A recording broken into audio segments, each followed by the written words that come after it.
This is going to be one of the more challenging pieces of the model, which is installing the quarterdeck bulkhead. There are lots of very fine pieces.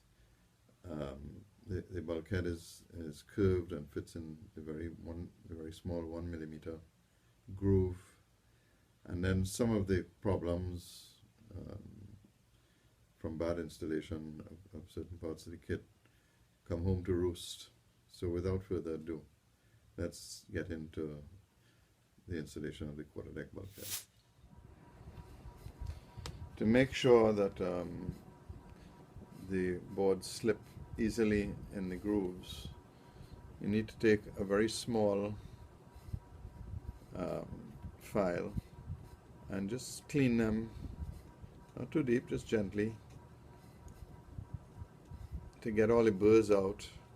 And then I have a piece that I've made so I can trial fit, and it should slip easily into that groove like that. Otherwise you're going to struggle when you try to assemble the pieces.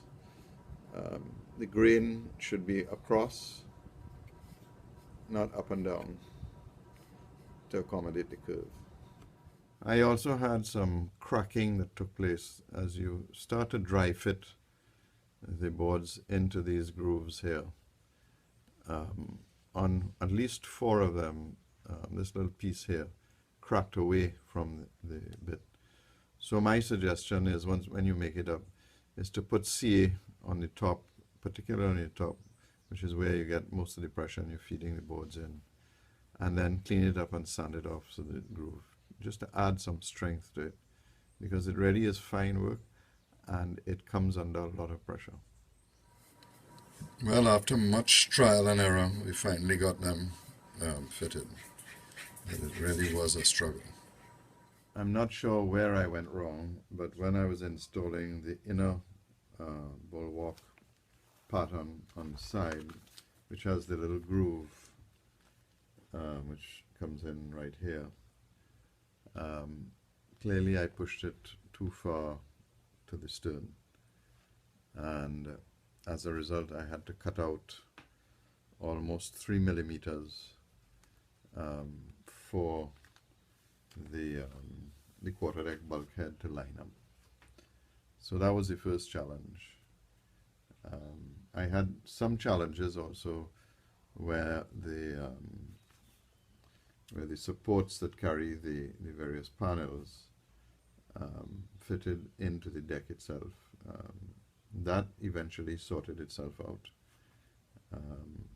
and it turned out fine in the end. Now we have the thing of colors. French blue. This is a book by Peter Goodwin, which shows a different color blue. And then finally there's a model in the National Maritime Museum which shows the back bulkhead in red that's carried all the way around. My decision was to follow that pattern and to use the red rather than the French blue. And this is what I did, and I think it was the right decision. Installing the decals wasn't as bad as I thought it was, and if you follow the instructions to the letter, you're going to have a very positive response. So get each one to fit, mark the backs individually, use a square at all times to start off with. That's very important, otherwise you're going to use the wrong one. Cut off any piece on the top, and then it was peeling off the back, just as it said. Took a little while to get it off, but it came off.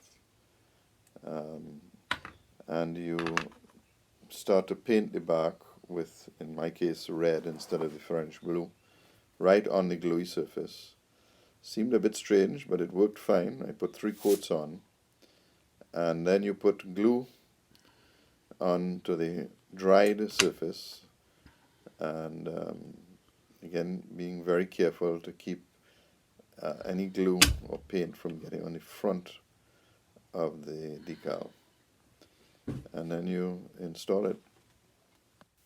As I went along, I found that once I placed it on exactly where it had to go, a paintbrush, a dried paintbrush, was really the easiest way to get it to seat on the panels. And if you had a little bit of glue coming out, that brush would just take it off and it would disappear and give you a nice clean line. Right down to the last one, it really worked very well and went on very easily with the paintbrush. The hinges were a real challenge to get them on. Again, you want to make sure that there's no PVA glue. So again, the paintbrush, once I placed them, the paintbrush was the key to cleaning it up, to give that nice clean finish. And then the last piece we had to do was to paint the strips, use the walnut, and I have painted them in the same red.